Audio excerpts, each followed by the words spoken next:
안녕하십니까. 세계 성도 여러분. 성경 말씀 올바른 해설 유튜브 강의를 보내고 있습니다. 많은 사람들이 새로운 말씀을 하는 부분이 많기 때문에 연락을 주시고 있습니다. 그분들께 다시 한번 감사를 드리면서 여러분들도 궁금한 내용이 있으면 언제든지 질의해 주시면 최선을 다해서 답변을 드리도록 하겠습니다. 성경 말씀 올바른 해설은 어떤 한 종교라든가 어떤 종파라든가 그런 내용이 구속된 내용이 아니고 그동안에 성경 말씀을 연구하고 또한 많은 어 증인을 통해서 또한 기도와 정성으로 말씀을 드리고 있습니다. 그리고 현실에 맞춰서 과학적이고 논리적이고 누구나 들어도 어떤 편견이 아니고 알 수 있도록 지금 전달하고 있습니다. 지난 시간에는 성경 말씀 구강자 내용을 하면서 창세기 3 장을 중심하고 아담과 하와가 타락한 내용을 전달을 해 드렸습니다. 그래서 성경 말씀 9 강자, 이제 10 강자, 11 강자에서는 창세기 3 장에 대해서 중점적으로 검토를 하고 있습니다. 그래서 성경 말씀 9 강자에서는 아담과 하와가 타락했는데 그 죄의 뿌리가 무엇인가? 그리고 생명나무와 선악을 알게 하는 나무가 무엇인가를 집중적으로 여러분께 말씀을 드렸습니다. 그러면 성경 말씀 10 강자에서는 창세기 3장 1 절부터 7 절까지 먼저 봉독을 하고 뱀의 정체에 대해서 정확하게 알아보는 시간을 갖도록 하겠습니다.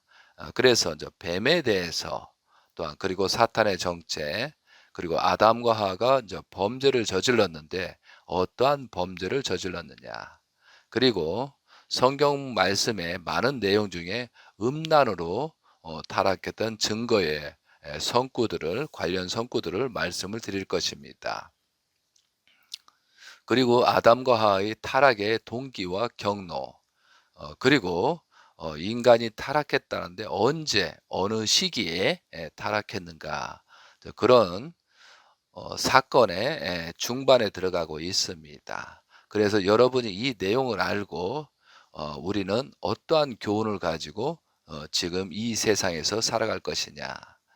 그 음란이라는 가장 그 범죄의 결과체가 이제 음란이잖아요. 그런 내용들을 우리가 자세히 알고 뱀의 유혹, 사탄의 유혹을 피해서 온전한 개인, 가정 생활을 해야 되겠습니다. 자, 지금부터 들어가겠습니다. 여러분 성경 말씀 펴 주세요. 3 장입니다. 창세기 3 장. 제가 봉독하도록 하겠습니다. 창세기 3장 1 절입니다. 그런데 뱀은 여호와 하나님이 지으신 들짐승 중에 가장 강교하니라. 뱀이 여자에게 물어 이르되 하나님이 참으로 너희에게 동산 모든 나무의 열매를 먹지 말라 하시더냐. 여자가 뱀에게 말하되 동산 나무의 열매를 우리가 먹을 수 있느냐. 동산 중앙에 있는 나무의 열매는 하나님이 말씀해 너희는 먹지도 말고 만지지도 말라. 너희가 죽을까 하노라 하셨느니라. 뱀이 여자에게 이르되 너희가 결코 죽지 아니하리라. 너희가 그것을 먹는 날에는 너희 눈이 밝아져 하나님같이 되어 선악을 알 줄 하나님이 아심이니라. 여자가 그 나무를 본즉 먹음직도 하고 보암직도 하고 지혜롭게 할 만큼 탐스럽기도 한 나무인지라. 여자가 그 열매를 따먹고 자기와 함께 있는 남편에게도 주매 그도 먹은지라. 이에 그들이 눈이 맑아져 자기들이 벗은 줄을 알고 무화과 나무 잎을 엮어 치마로 삼았더라 라는 성경 말씀이 있습니다.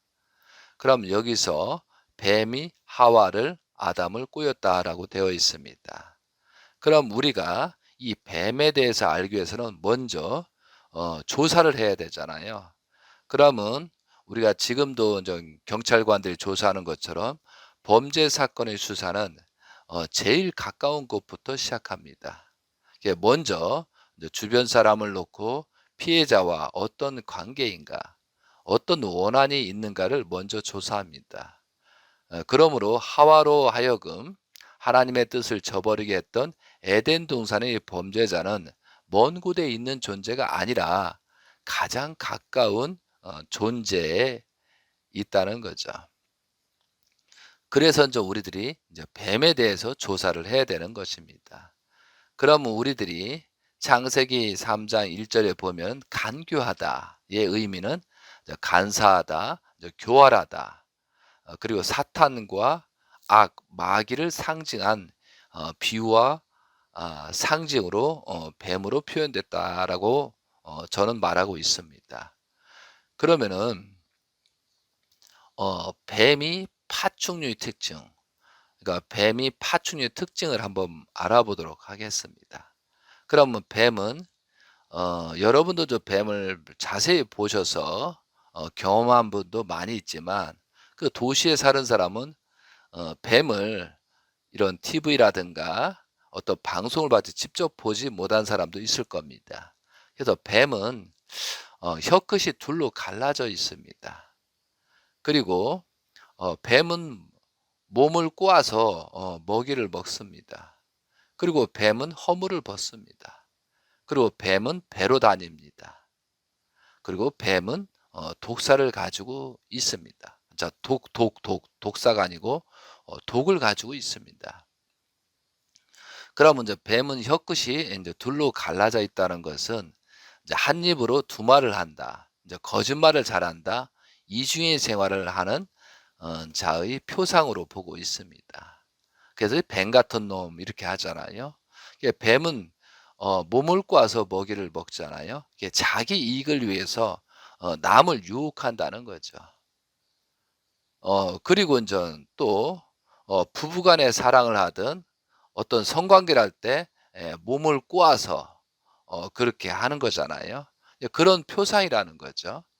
그다음에 뱀은 허물을 벗습니다. 변신한다. 이제 과거를 감추고 숨김의 표상입니다. 그리고 뱀은 배로 다닌다라고 하잖아요. 이 가장 낮은 곳으로 다닌다는 거죠. 이것은 음란의 표상입니다. 그리고 뱀은 독을 가지고 있다. 독성으로 사망과 죽음의 표상이라고 보는 거죠. 만약에 여기서 뱀으로 표현됐는데 만약에 뱀이 독성이 없거나 남을 죽이지 못하고 그런 게 있다면 아마 뱀으로 하지 않고 다른 파충류로 비유와 상주로 표현했을 수도 있다는 거죠. 그러니까 가장 비유와 상주로 표현하기 좋은 것이 이제 뱀이었기 때문에 여기서 뱀으로 파충류의 특징을 보고 언급을 한 것 같습니다. 자, 성경에 이제 뱀은 파충류로 볼 수 없는 이유가 있습니다. 여러분도 있지만 뱀은 사람과 대화를 했습니다. 담화를 했다는 거죠. 그러면 지금 뱀들하고 우리가 대화가 가능합니까? 그렇지 않지 않습니까? 뱀은 배대로 겨다니고 그렇고 있잖아요. 근데 여기서 뱀은 사람과 대화를 했다는 거죠. 물론 민수기 22장에 발람과 나귀, 짐승과 대화한 적도 있습니다. 그런데 그것은 일시적인 현상이었다는 거죠. 그리고 이제 뱀은 하나님의 선악과를 따먹지 말라는 뜻을 알고 있으면서 유혹했다는 거죠. 그래서 저 강교하다고 하는 것입니다. 그리고 뱀은 하를 유혹할 만큼 하보다도 간계하고 지혜로운 존재였다는 거죠. 우리가 남을 속임에 있어서 무식한 사람, 무지한 사람은 할 수가 없잖아요. 그러면 분명히 뱀은 아담 하보다도 지혜가 높고 어 IQ도 높고 수준이 높았다고 볼 수밖에 없잖아요. 그리고 여기서 뱀은 영물이고 소재지가 하늘이었습니다. 그 당시에는 그죠? 예? 그 당시에는 하늘이 소재였다는 거죠. 그리고 뱀은 하등 동물이 아닌 영적인 존재, 즉 천사장을 말하는 것입니다. 그리고 가장 중요한 부분이 뱀은 하나님이 창조하신 피조물입니다. 그러니까 뱀으로 비유한 영물이 과연 창세 전부터 있었던 것인가? 그렇지 않으면 이것도 피조물 중의 하나였던가 하는 것에 문제가 되는 것입니다. 만일 이 뱀이 창세 전부터 하나님과 대립된 목적을 가지고 있었던 존재라면 피조 세계에서 벌어지고 있는 이런 선과 악의 분쟁을 이건 불가피한 것으로 영속할 수밖에 없다는 거죠. 따라서 하나님의 복귀 섭리는 결국 헛속으로 돌아가 버리고 말 것입니다. 그래서 모든 존재가 하나님 한 분으로부터 창조되었다는 이론론을 깨어지고 말 것입니다. 그렇기 때문에 뱀으로 비유한 이 영물은 원래 선의 목적으로 창조되었던 어떠한 존재가 타락되어 사탄이 되었다고 보지 않을 수 없는 것입니다. 이 부분은 굉장히 중요한 문제입니다. 그래서 우리가 천사가 뱀이었다는 그 입증하는 성구를 말씀드리겠습니다. 여러분도 이제 성경을 많이 보신 분들은 금방금방 성경을 찾잖아요. 자, 베드로 후서 2장 4절을 한번 보겠습니다. 베드로 후서 2장 4절. 하나님이 범죄한 천사들을 용서하지 아니하시고 지옥에 던져 어두운 구덩이에 두어 심판 때까지 지키게 하셨으며, 여기서 범죄한 천사를 어두운 구덩이에서 묻었다고 하나님께서 말씀하셨습니다. 그리고 계시록 12장 9절을 한번 보겠습니다. 계시록 12장 9절. 큰 용이 내쫓기니 옛뱀 곧 마귀라고도 하고 사탄이라고도 하며 온 천하를 꿰는 자라. 그가 땅으로 내쫓기니 그의 사자들도 그와 함께 내쫓기니라. 여기서 뱀을 큰 용이 내쫓기니 옛뱀 곧 마귀라고도 하고 사탄이라고 한다. 결과적으로 뱀이 사탄이 되고 마귀가 되고 영물이 된다라고 분명히 여기서 언급이 되고 있다는 거죠. 그런데 또 한편으로는 뱀에 대한 좋은 의미의 성구도 있습니다. 나쁜 것만 있는 게 아니에요. 먼저 뱀에 대한 좋은 성구도 있다는 거죠. 자, 마태복음 10장 16절을 보면 너희는 뱀같이 지혜롭고 비둘기같이 순결하라라고 예수님께서 그렇게 말씀하신 적도 있습니다. 그리고 민수기 21장에서 4절에서 9절을 보면 노뱀으로 백성을 구하는 그런 내용이 나옵니다. 모세가. 제가 한번 봉독해 볼까요? 민수기 21장 4절입니다. 백성이 호르산에서 출발하여 홍해길을 따라 에돔 땅을 우회하려 하였다가 길로 말미암아 백성의 마음이 상하니라.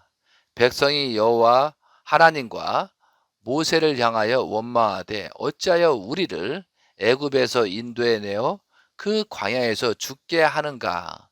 이곳에는 먹을 것도 없고 물도 없도다. 우리 마음이 이 하찮은 음식을 싫어하노라. 그렇게 하매 여호와께서 불뱀들을 백성 중에 보내, 이제 6절입니다.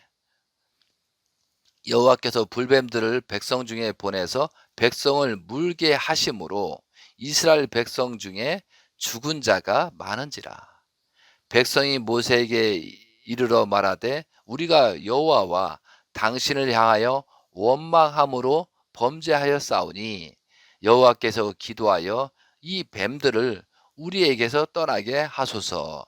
모세가 백성을 위하여 기도하매 여호와께서 모세에게 이르되 불뱀을 만들어 장대 위에 매달아라. 물린 자마다 그것을 보면 살리라.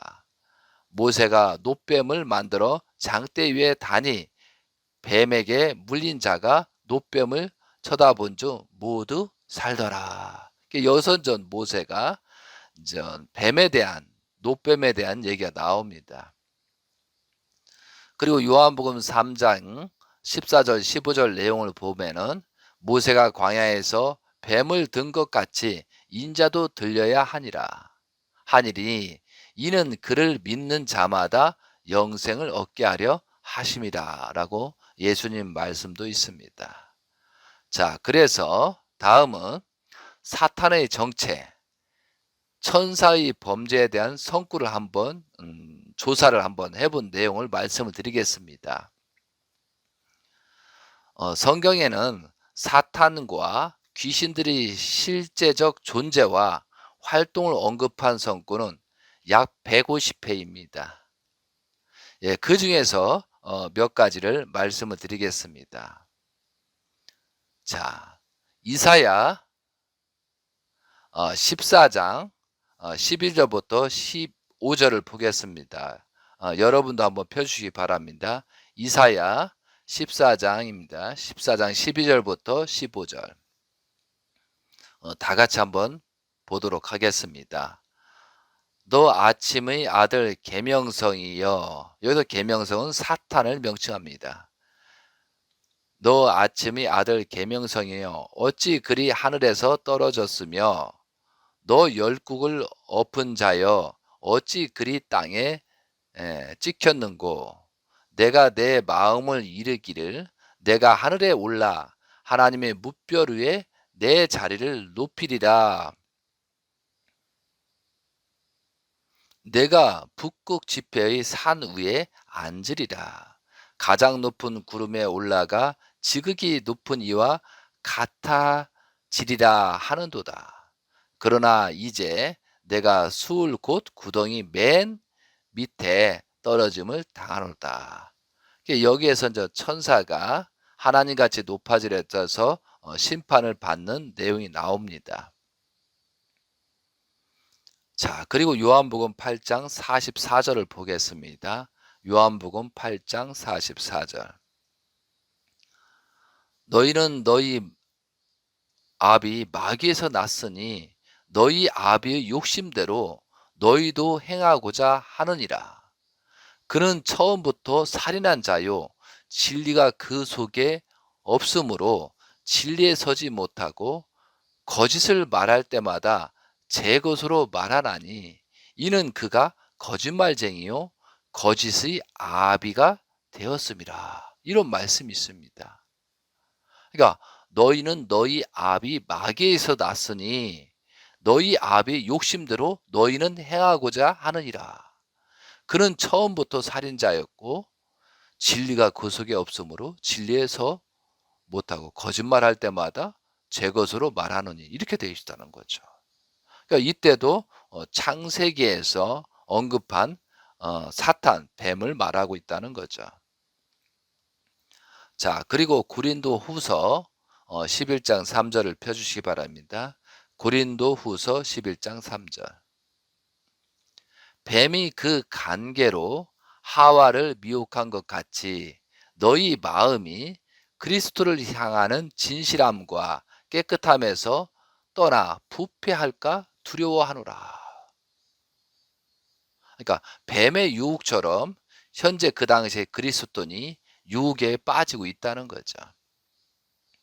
자, 그리고 계시록 12장 10절을 보면 내가 또 들으니 하늘에 큰 음성이 있어 이르되 이제 우리 하나님과 하나님의 구원과 능력과 나라와 또 그의 그리스도의 권세가 나타났으니 우리 형제들을 참수하던 자 곧 우리 하나님 앞에서 밤낮 찬송하는 자가 쫓겨났고, 여기서 천사가 쫓겨났다라고 말하고 있습니다.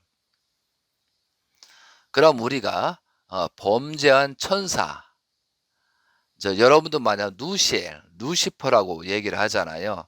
그러면 범죄한 천사에 대한 성경 내용을 한번 검토해 보겠습니다.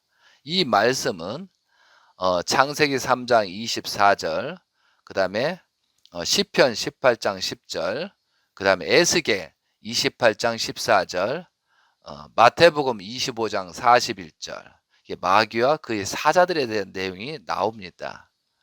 그래서 베드로후서 2장 4절을 보겠습니다. 베드로후서 2장 4절. 하나님이 범죄한 천사들을 용서하지 아니하시고 지옥에 던져 어두운 구덩이에 두어 심판 때까지 지키게 하셨으며, 그렇죠. 그럼 천사가 뱀이었음을 입증하고 있습니다. 그럼 하나님께서 뱀을, 그죠? 여기서 범죄한 천사랬지만 파충류라고 생각한 사람들은 전부 다 구덩이에 두었으니까 지금 뱀이 돌아다니거나 지금도 보이지 않아야 되거든요. 근데 보이잖아요. 그러니까 분명한 것은 이 파충류를 말하는 것이 아니고 뱀으로 비유한 타락한 천사를 말하는 거다라는 거죠. 좀 전에도 말씀드렸지만 계시록 12장 9절입니다.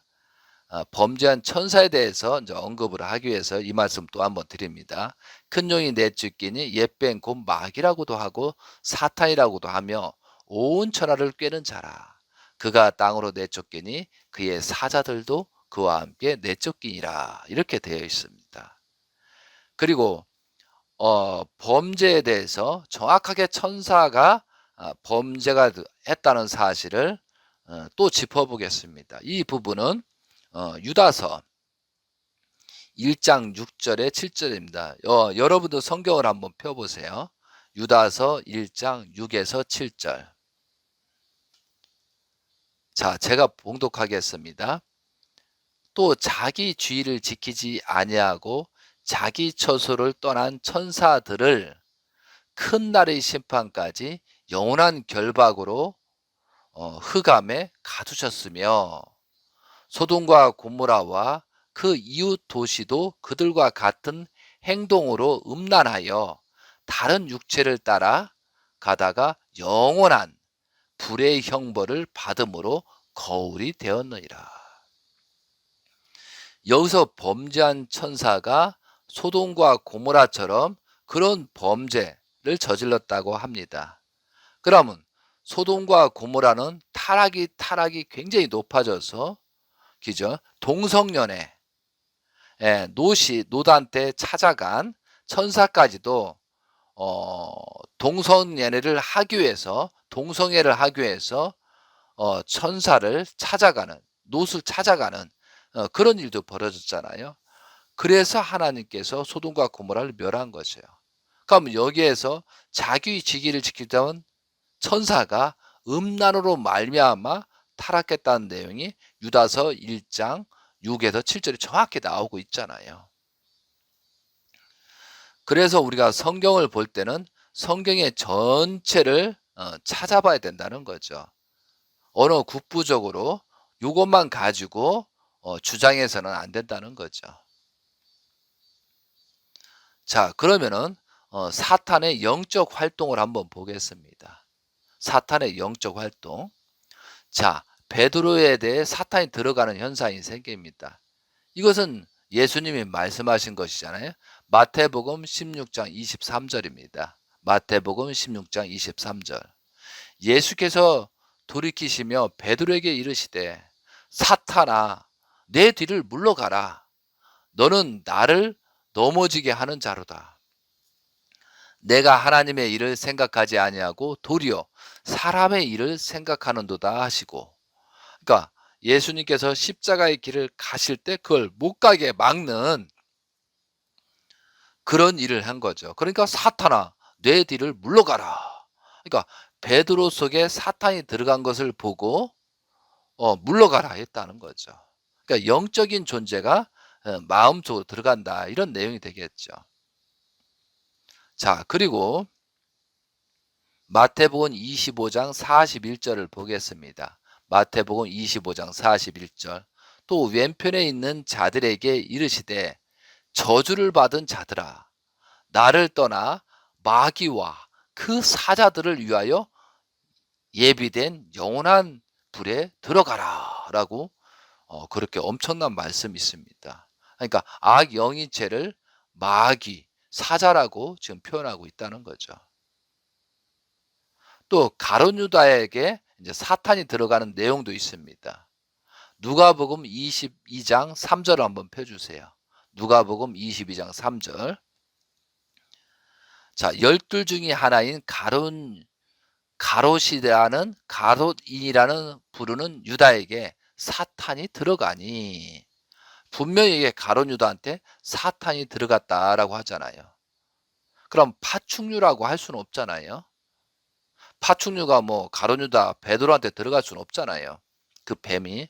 그렇기 때문에 우리가 성경에는 비유와 상징으로 여러 가지 내용이 있다는 것을 양면성이 있다는 것을 우리는 검토를 해야 된다는 거죠.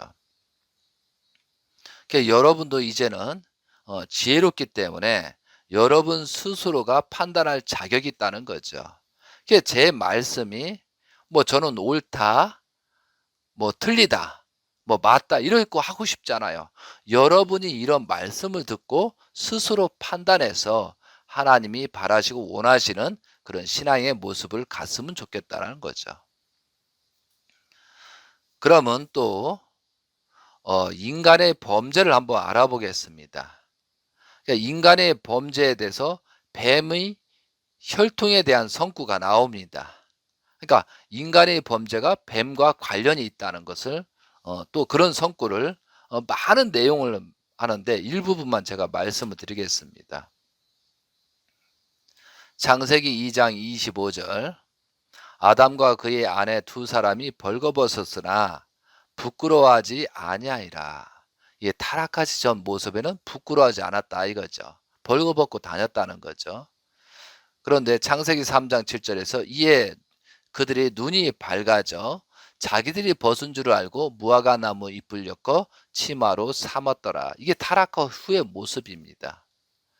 그러면 선악과를 따먹었다라고 하는 내용이 입으로 먹은 것이 아니고 지금 벌거벗은 거하고 벌거벗은 것을 숨긴 거하고 이 차이점이 있다는 거죠.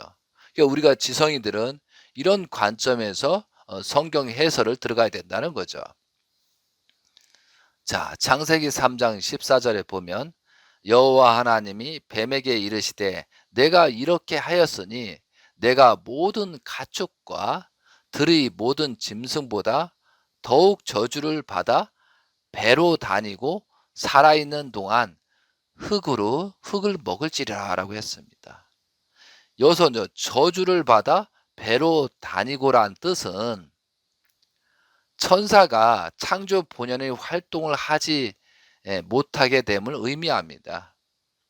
살아있는 동안 흙을 먹을지라라 라고 표현한 것은 하늘로부터 쫓겨났으므로 죄악의 세계에서 악의 요소를 받으면서 살아간다는 것을 의미하고 있습니다. 자, 마태복음 3장 7절입니다. 요한이 많은 바리새인들과 사두개인들이 세례 베푸는 데 오는 것을 보고 이르되 독사의 자식들아 누가 너희를 가르쳐 임박한 진노를 피하려 하더냐. 세례의식을 하면서 독사의 자식들아. 우리도 사실은 아담과 하와가 타락으로 말미암아 지금도 우리는 독사의 자식의 혈통이라는 사실을 우리는 부정할 길이 없다는 거죠. 그 당시에 유대인들한테 세례 요한이 독사의 자식들아 엄청난 말을 했다는 거죠. 자, 그리고 마태복음 12장 34절에 보면 독사의 자식들아 너희는 악하니 어떻게 선한 말을 할 수 있느냐 이는 마음에 가득한 것을 입으로 말함이라 라고 이렇게 엄청난 말씀을 또 하셨습니다. 그리고 마태복음 23장 33절에 뱀들아 독사의 새끼들아 너희가 어떻게 지옥의 판결을 피하겠느냐라는 예수님 말씀이 있었습니다. 그리고 요한복음 8장 23절에 너희는 아래에서 났고 나는 위에서 났으며 너희는 이 세상에 속하였고 나는 이 세상에 속하지 아니하였느니라. 여러분이 이 말씀을 뭐 구름의 위 아래 이걸 얘기하는 게 아니거든요. 여기서 다시 한번 이거 너희는 아래에서 났고 나는 위에서 났으며 너희는 이 세상에 속하였고 나는 이 세상에 속하지 아니하였느니라. 이게 예수님 말씀이거든요. 그러니까 본인을 말하는 거잖아, 예수님께서. 이것은 뭐냐면 예수님은 하나님의 아들로서 원죄 없이 태어났다는 분이라는 것을 설명하고 있는 거거든요.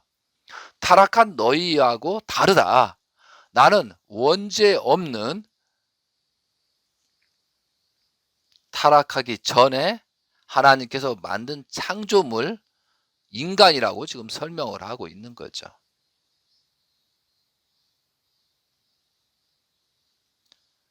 자, 그리고 요한복음 8장 24 이제 8장 44절입니다. 8장 44절. 여러분도 한번 펴 보세요. 요한복음 8장 44절. 너희는 너희 아비 마귀에서 났으니 여기서 또 언급이 되자 마귀에서 났다고 합니다. 너희 아비의 욕심대로 너희도 행하고자 하느니라.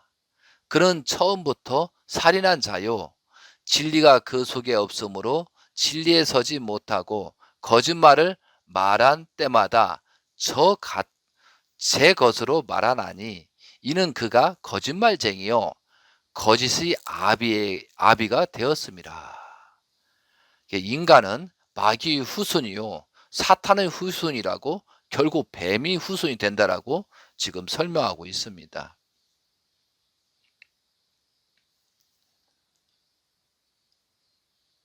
야고보서 1장 13절에서 15절을 보겠습니다.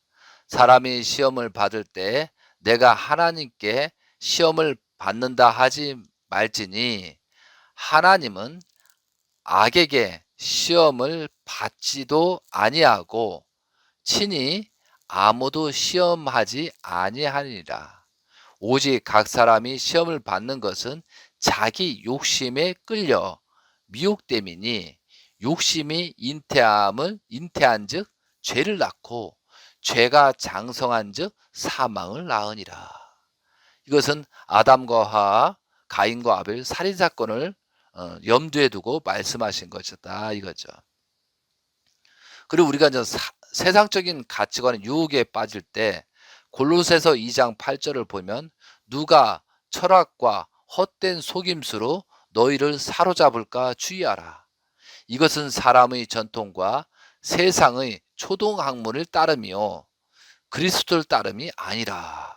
그러니까 세상적인 보편적인 사상 가지고 성경 말씀이나 그런 내용을 해석해서는 안 된다. 이런 뜻이 됐고 진실로 우리가 평범하게 보편적으로 가치관을 갖게 되면 하늘 일을 할 수도 없고 하나님의 아들 딸로 살아갈 수 없다는 거죠.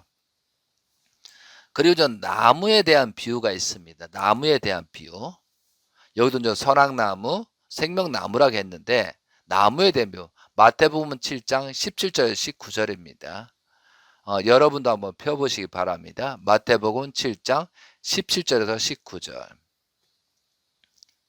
이와 같이 좋은 나무마다 아름다운 열매를 맺고 못된 나무가 나쁜 열매를 맺나니 좋은 나무가 나쁜 열매를 맺을 수 없고 못된 나무가 아름다운 열매를 맺을 수 없느니라. 아름다운 열매를 맺지 아니하는 나무마다 찍혀 불에 던져지리니라. 이게 나무에 대한 표현을 하셨습니다. 그리고 노마서 8장 5에서 9절을 보겠습니다. 노마서 8장 5절에서 9절. 육신을 따르는 자는 육신의 일을, 영을 따르는 자는 영의 일을 생각하나니 육신의 생각은 사망이요 영의 생각은 생명과 편안이니라. 육신의 생각은 하나님과 원수가 되나니 이는 하나님이 법에 굴복하지 아니한 뿐 아니라 할 수도 없느니라. 육신에 있는 자들은 하나님을 기쁘시게 할 수 없느니라. 만일 너희 속에 하나님의 영이 거하시면 너희가 육신에 있지 아니하고 영에 있나니 누구든지 그리스도의 영이 없으면 그리스도의 사람이 아니라라고 하였습니다. 로마서 8장 13절 15절에 보면 너희가 육신대로 살면 반드시 죽을 것이로되 영으로서 몸의 행실을 죽이면 살리리. 무릇 하나님의 영으로 인도함을 받은 사람은 곧 하나님의 아들이라. 너희가 다시 무소하는 종의 영을 받지 아니하고 양자의 영을 받았으므로 우리 아빠 아버지라고 부르짖느니라. 그리고 요한 1서 2장 16절에 보면 이는 세상에 있는 모든 것이 육신의 정욕과 안목의 정욕과 이생의 자랑이니 다 아버지께로부터 온 것이 아니요 세상으로부터 온 것이다 라고 성경 말씀에 이렇게 언급이 되어 있습니다. 자, 여기까지 살펴보고 나서 이제 아담과 하의 범죄에 대해서 한번 알아보겠습니다. 아담과 하에 대해 범죄에 대해서 천사가 무슨 죄를 범했는가? 자, 좀 전에도 말씀드렸지만 유다서 1장 6절 7절입니다. 또 자기 지위를 지키지 아니하고 자기 처소를 떠나 천사들은 큰 날의 심판까지 영원한 결박으로 흑암에 가두셨으며 소돔과 고모라 그 이웃 도시들도 그들과 같은 행동으로 음란하여 다른 육체를 따라 가다가 영원한 불의 형벌을 받음으로 거울이 되었느니라. 좀 전에도 말씀드렸지만 소돔과 고모라와 같은 음란 도시는 역사상 없었습니다. 그래서 하나님은 소돔과 고모라를 유황불로 심판하셨습니다. 음란의 도시였던 소돔과 고모라의 그 이웃 도시들도 천사와 같이 색을 쫓고 간음을 행하다가 영원한 불의 형벌을 받았다고 했습니다. 그런데 간음은 혼자서 할 수 없습니다. 반드시 상대가 있어야 합니다. 그 상대가 누구인지를 알려면 천사장 누시엘이 어떤 존재였는가를 먼저 알아야 합니다. 히브리어를 보면 엘자는 전부 남성을 의미합니다. 그러니 누시엘, 가브리엘, 미가엘, 이스마엘, 지금 천사는 아니지만 이스라엘 모두가 남성을 표시하고 있다는 사실을 알 수 있습니다. 누시엘도 남성적 존재이니 누시엘이 남성적 존재라면 간음할 수 있는 대상이 아담이 아니라 하와였음은 분명합니다. 그러면 인간의 타락을 어떻게 되었는가? 창세기 2장 25절을 보면 선악과를 따먹기 전에는 아담과 하와가 벌거벗고 있어도 부끄러워하지 않았습니다. 그런데 창세기 3장 7절에 보면 아담과 하와는 선악과를 따먹고 난 후, 즉 범죄한 후에 이에 그들의 눈이 밝아져 자기들이 몸이 벗은 줄을 알고 무화과나무 잎을 엮고 치마를 하였더라 라고 기록되어 있습니다. 좋은 것은 드러내고 싶고 나쁜 것은 가리려고 하는 것이 인간의 본능입니다. 만일 선악과가 나무 열매였다면 손으로 따서 입으로 먹었으니 손과 입을 가려야 했는데 왜 하체를 가려내는 것입니다. 성경에는 무화과 나무 잎으로 하체를 가렸다고 했습니다. 무화과 나무가 지금도 존재하는데 생명나무와 선악을 알게 하는 나무가 없는 이유는 아담과 하와를 비유한 상징물이기 때문입니다. 아담과 하와는 하체를 가렸다고 했으니 하체가 허물이요 범죄한 부위라는 것을 알 수 있습니다. 그러니까 뭐 하체로 저지를 수 있는 죄는 간음밖에 없습니다. 예, 그렇다면 아담과 하와가 에덴 동산에서 간음죄를 저질렀다는 말인데, 여기서 그 상대로 간음죄라는 것 같은 제목은 가진 누시엘 천사장을 의심할 수 있다는 거죠. 요한복음 8장 44절에 예수께서 유대인들을 향해서 너희는 너희 아비 마귀에서 났으니 너희 아비의 욕심대로 너희도 행하고자 하느니라고 하면서 꾸짖었습니다.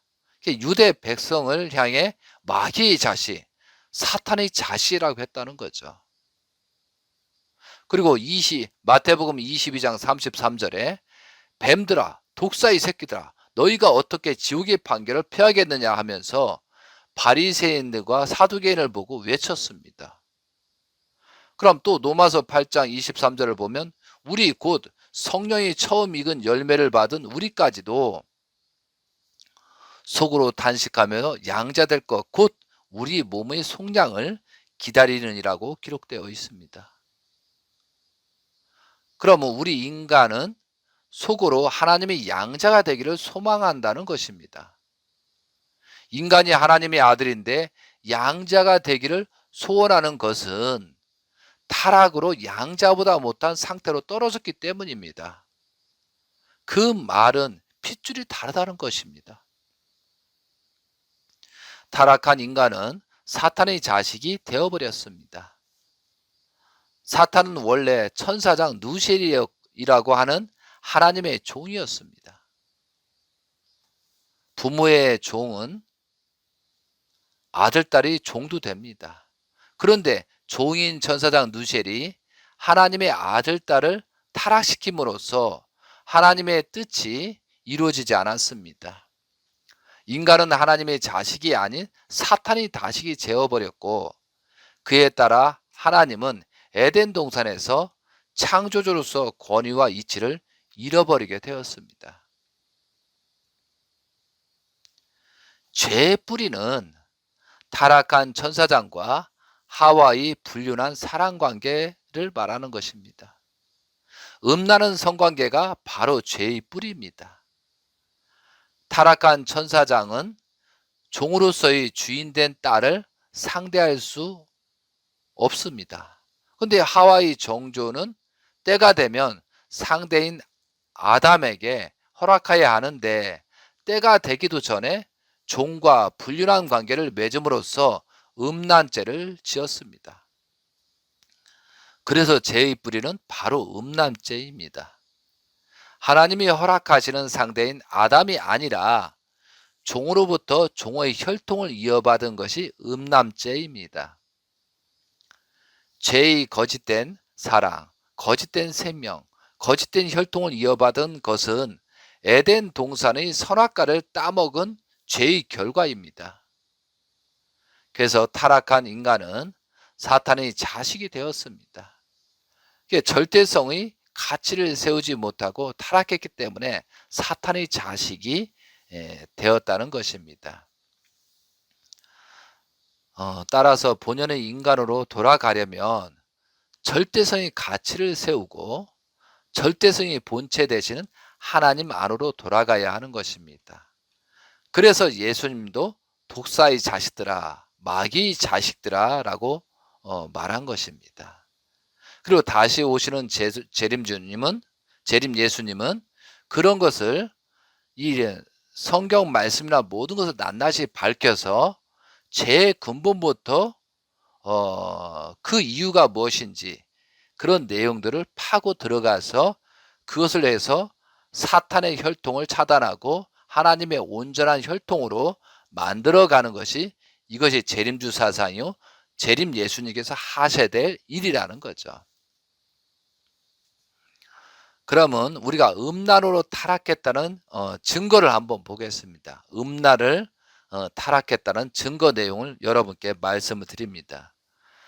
이 내용들은 왜 반복하냐면은 일반 기독교인도 많은 사람들이 이 선악을 알게 하는 나무, 이 타락에 대해서 음란으로 보지 않기 때문에 제가 자꾸 강조해서 말씀을 하는 겁니다. 인간이 음란으로 타락했다는 증거는 많습니다. 종교마다 음란을 최고의 죄로 꼽습니다. 살인죄, 강도죄, 음란죄 등 각종 죄 가운데 종교마다 음란죄를 제일 무거운 죄를 삼고 있습니다. 인간의 죄의 뿌리에 대해서는 모르고 있지만 성을 통해 혈통이 이어지기 때문에 순결을 중요시하는 것입니다. 또 이스라엘 민족은 남자아이를 낳으면 반드시 8일 만에 할례를 행합니다. 아담이 생식기를 잘못 사용해서 사망의 피, 천사장의 피를 이어받았습니다. 그러므로 이스라엘 민족은 하나님의 백성이 되기 위해서 위한 증표로 할례를 했습니다. 그 할례를 함으로 말미암아 선미라고 주장하고 있다는 거고, 지금도 예수님을 믿지 않는 유대인들은 지금도 할례 의식을 하고 있다는 거죠. 그리고 우리가 국가의 흥망성쇠로도 보면 음란에 좌우되더라 이거죠. 역사를 보면 통일왕국 시대, 기독교 왕국 시대가 있었습니다. 통일왕국 시대에는 사울왕, 다윗왕, 솔로몬 왕이 각각 40년의 120년 동안 유대 나라를 통치했습니다. 그런데 그들이 왜 망했느냐? 바로 음란 때문에 망했습니다. 솔로몬 왕은 지혜로운 왕이었지만 그도 음란으로 하나님의 성전 이상에 사탄이 들어감으로써 통일왕국 시대는 120년 만에 끝났습니다. 솔로몬 왕은 후궁이 700명이요 첩이 300명이라 그의 여인들이 왕의 마음을 돌아서게 하였다. 열왕기상 11장 3절에 나오는 내용입니다. 당시 왕들이 얼마나 음란죄를 많이 지었는지를 알 수 있습니다. 과거의 왕궁은 사탄의 궁이었습니다. 거기에 살인도 있고 음란도 꾸미고 음란 행위가 벌어졌습니다. 여러분 사극에서 옛 양반들이 허세를 부리고 왕족들이 음란한 생활을 하는 것을 자주 보는데 그런 세상이 바로 사탄 세계입니다. 오늘 어떤 국가의 경제가 잘 나갈지라도 지도자가 음란하면 그 나라는 망합니다. 사회적 현실을 볼 때 문명의 발달을 인해 성범죄가 더 심해지고 있습니다.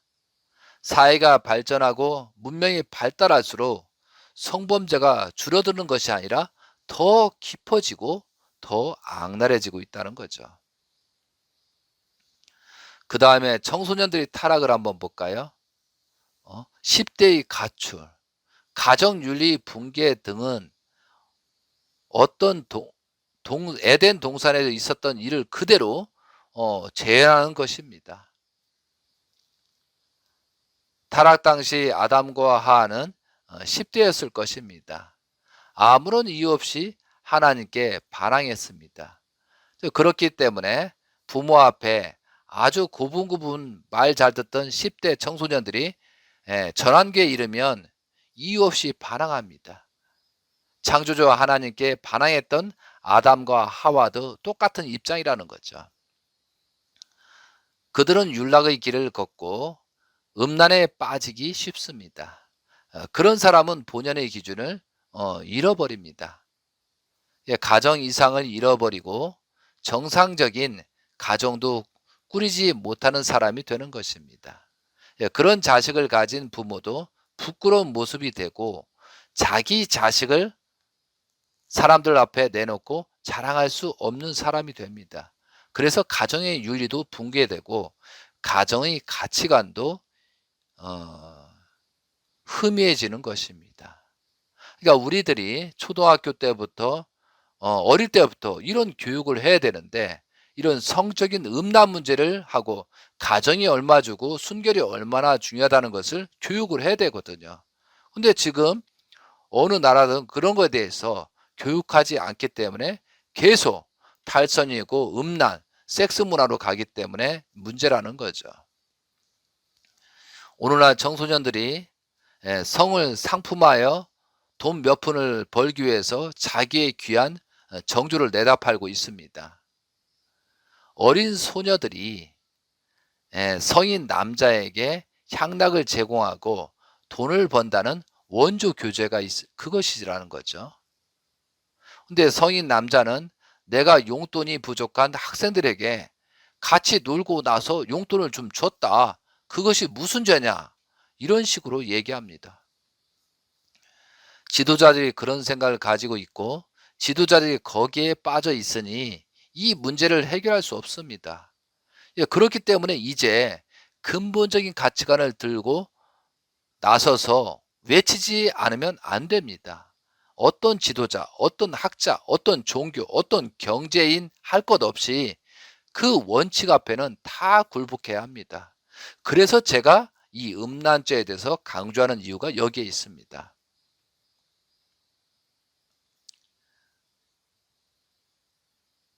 우리들이 창조 원리에 의해서 절대성 가치를 들고 나서야 합니다. 하나님의 원리 본체이십니다. 하나님을 드러내지 않고는 이 세상의 음란 문제를 수습할 수 없습니다. 하나님을 그 절대성 가치를 중심으로 우리가 다시 새롭게 출발해야 된다는 거죠. 그럼 우리들이 결론적으로 천사장의 타락과 인간의 타락은 음란의 타락이요 불륜의 타락이라는 것입니다. 천사장은 종이기 때문에 하나님의 딸을 도저히 상대할 수 없는데도 과분한 욕망 때문에 하와와 음란한 관계를 맺은 것이 죄의 뿌리입니다. 유전죄는 혈통을 통해서 전달되는 것입니다. 과일을 따먹었다는 해서 죄가 전달되지는 않다는 거죠. 에덴 동산에서 아담, 하와, 천사장이 이 세 존재가 음란죄를 지었습니다. 그때 천사장은 비록 종이었지만 지능이 아담, 하와보다 높았습니다. 아담, 하와는 천사장을 부모처럼 따르면서 궁금한 것이 있으면 그에게 물어보기도 했을 것입니다. 그럴 때마다 천사장은 종으로서 주인인 자녀에게 공손한 마음으로 정확하게 가르쳐야 합니다.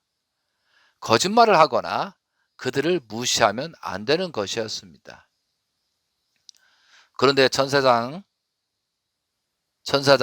딸과 같은 하와를 꾸여 불륜을 저지르고 말았습니다. 그때 하와는 천사장의 지혜를 받았습니다. 이성이 눈을 뜬 것입니다. 하와는 이성에 눈을 뜨고 나서 어머니와 같은 입장에서 아담을 이성으로 대하기 시작했습니다. 아담과 하와는 남매였지만 하와가 먼저 이성의 눈을 떴기 때문에 어머니와 같았고 아담은 아들과 같이 철이 없다는 것이었습니다. 하와는 결국 아들과 같은 아담을 타락시키고 맙니다. 천사장에게 배운 것을 그대로 아담에게 전달한 것입니다. 하와가 두 남자를 대하는 불륜을 저지르면서 본연의 가정 이상까지 붕괴시키고 말았습니다.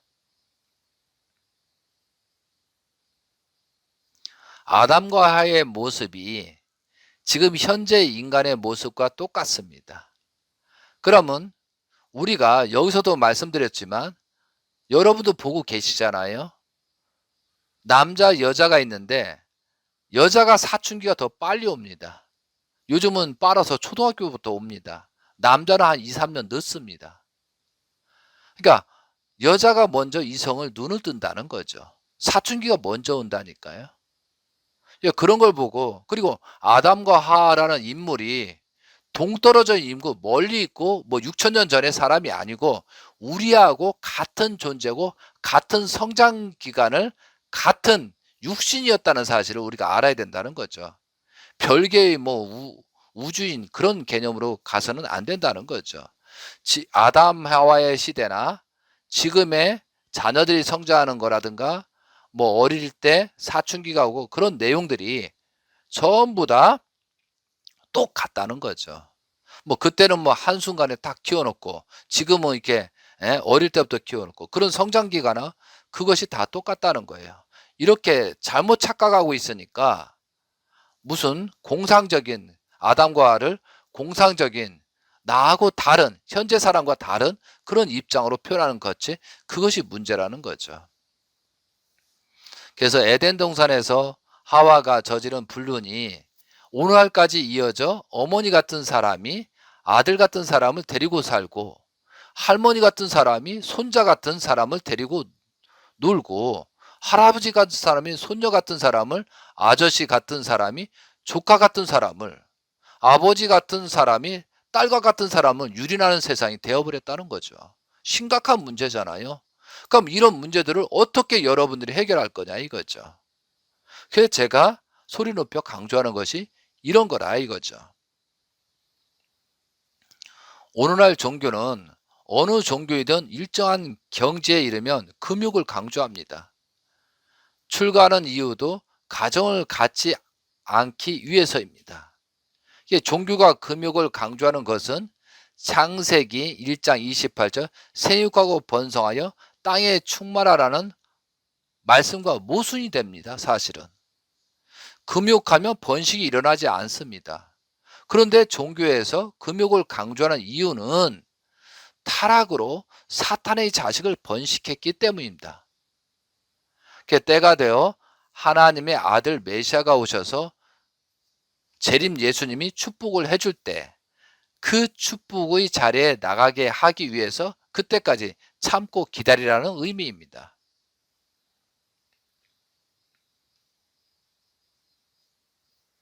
그래서 우리들이 이런 내용을 정확히 알아야 된다는 거죠.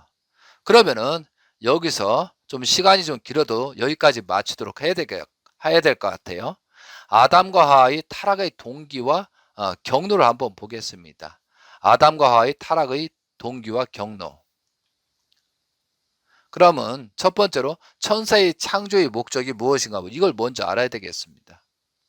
그러면 인간은 천사에 의해서 이제 타락했습니다. 그렇다고 하나님이 인간을 타락시키기 위해서 천사를 창조한 것은 아닙니다. 하나님이 천사를 창조한 목적은 두 가지가 있었습니다. 하나는 종의 사명이고 다른 하나는 송령의 사명입니다. 히브리서 1장 14절과 요한계시 22장 9절을 보면 천사를 종의 사명을 하도록 지었다고 했습니다. 그럼 창세기 18장 10절에 보면은 천사가 아브라함에게 아들 낳으리라고 하나님은 말씀을 전합니다. 마태복음 1장 20절에서 또한 누가복음 1장 31절을 보면 천사가 마리아와 요셉에게 와서 성령으로 잉태했으니 고민하지 말라라고 가르쳐 줍니다. 또한 사도행전 12장 7절에서 10절을 보면 베드로가 전도하다가 옥중에서 사슬에서 묶여 있을 때 천사가 나타나서 사슬을 풀어주고 베드로를 석방시킵니다.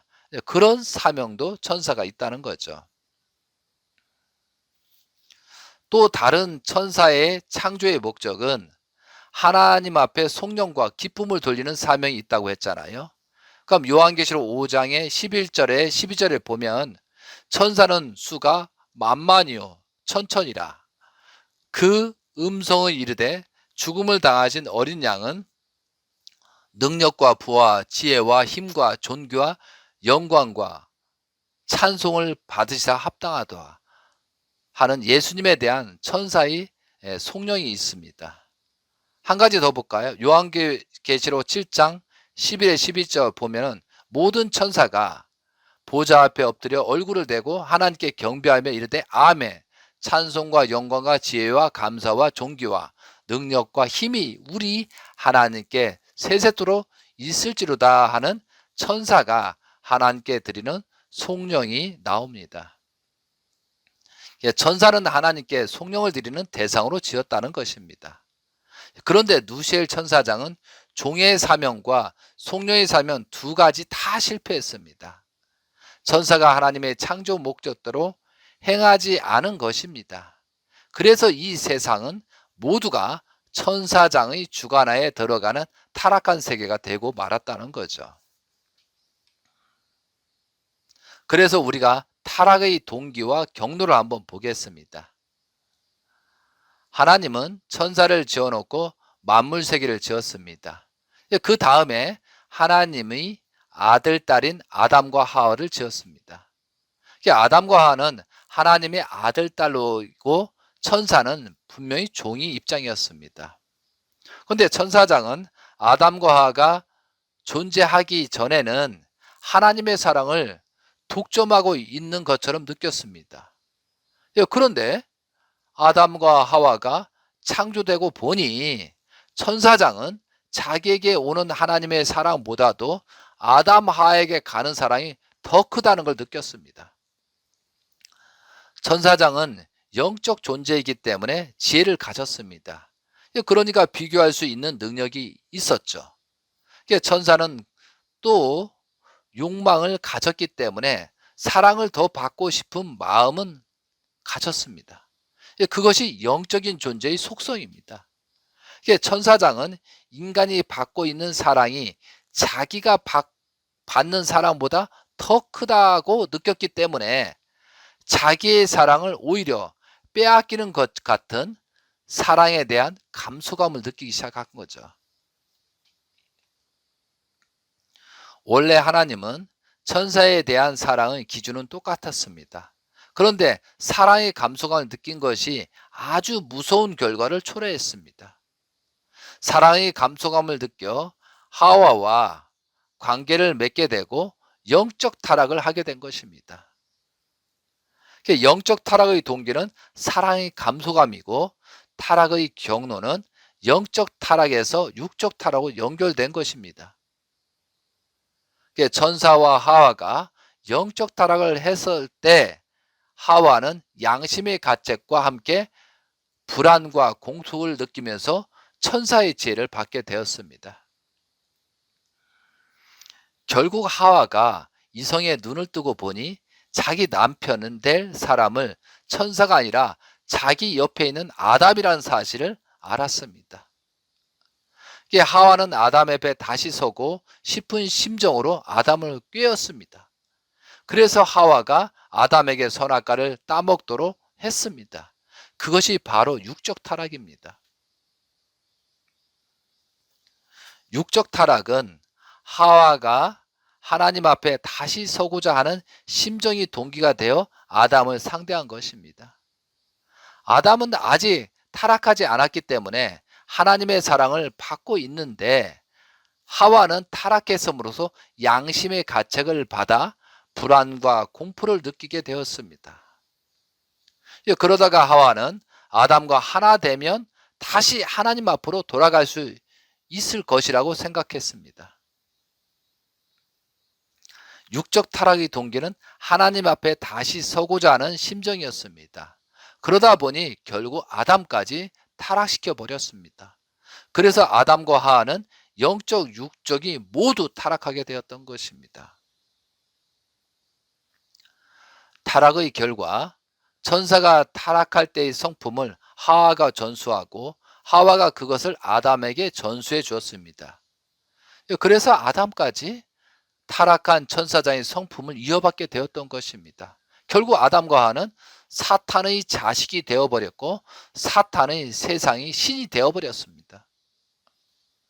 그럼 이것을 정리해 보면 타락의 동기는 사랑의 감소감과 다시 하나님 앞에 서고자 하는 심정 두 가지였습니다. 그럼 천사장과 하와의 타락은 영적 타락이었고 하와가 아담과 다시 관계를 맺은 것이 육적 타락이었습니다. 하와는 영적 타락을 하였고 그리고 나서 양심의 가책을 느끼고 불안과 공포를 느끼는 동시에 천사장의 지혜를 받았습니다. 하와가 천사의 지혜를 받고 나서 자기 남편 될 사람이 아담이란 사실을 알게 되었습니다. 그래서 아담을 타락시키고 보니 결국 하나님의 아들까지 타락시킨 결과가 되었고, 그 때문에 천사장의 타락성을 아담과 하와가 이어받게 되었습니다. 그로 인해 인류는 타락성을 가지게 된 것입니다.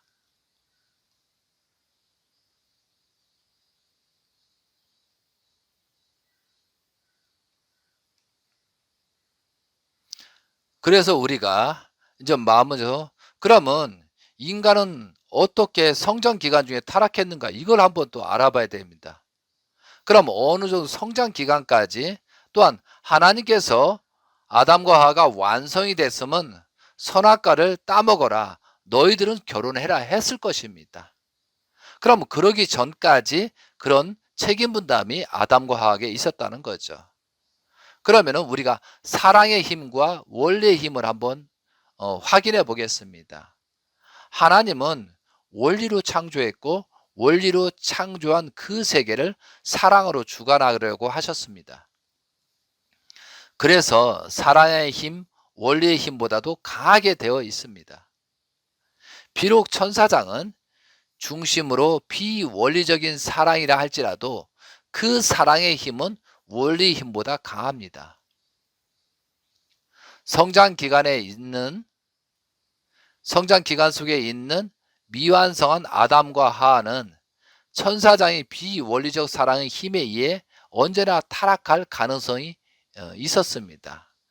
그 때문에 하나님은 아담과 하와에게 따먹지 말라라는 말씀을 주신 겁니다.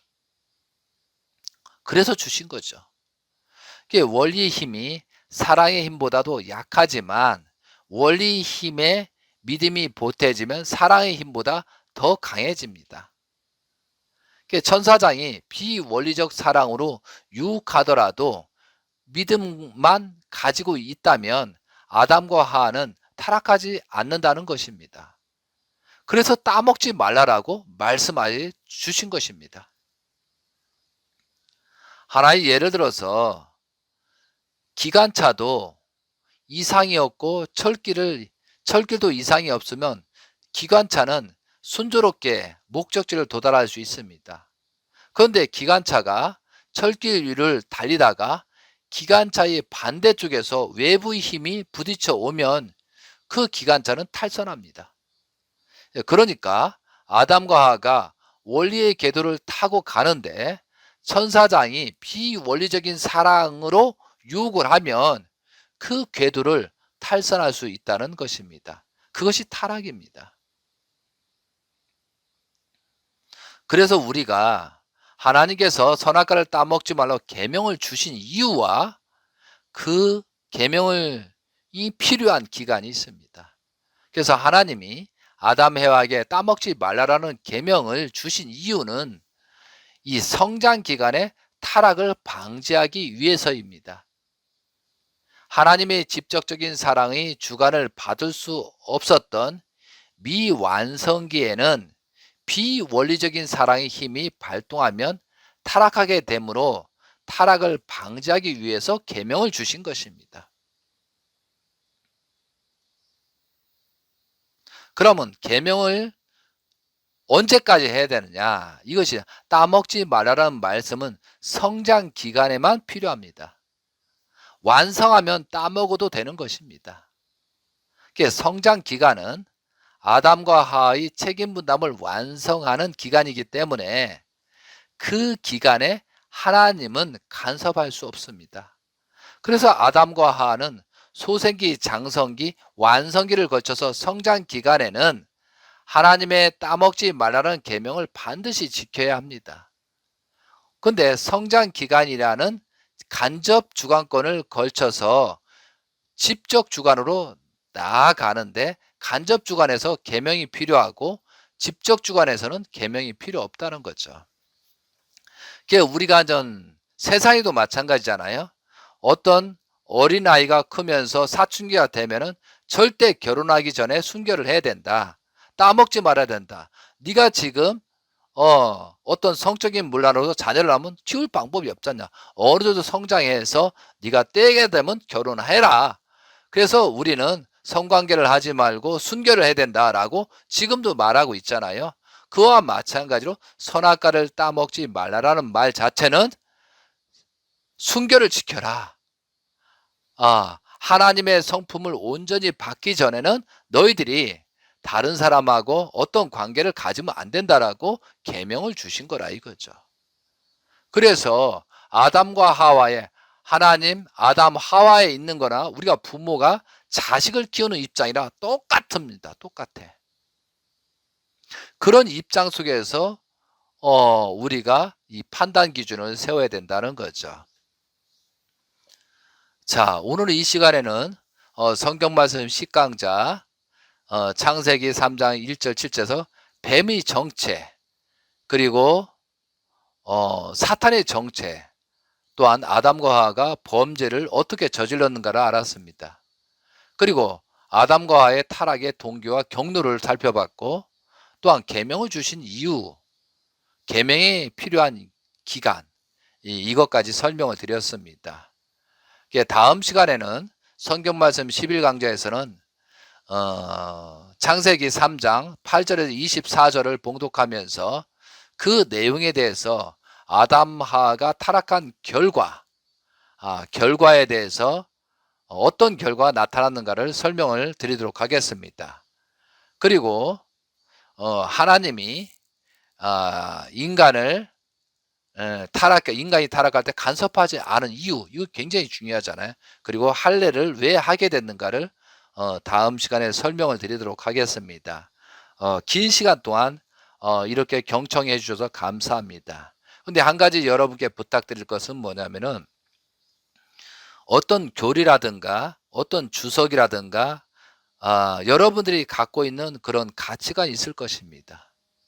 근데 우리가 또 성경에서 많은 사람이 이단이다. 또한 저 사람은 이단이다. 이단 조직이다. 그런 말을 합니다. 왜? 자기 주석을 가지고 그런 개념을 보기 때문에 그런 거잖아요. 그런데 이제 여러분들이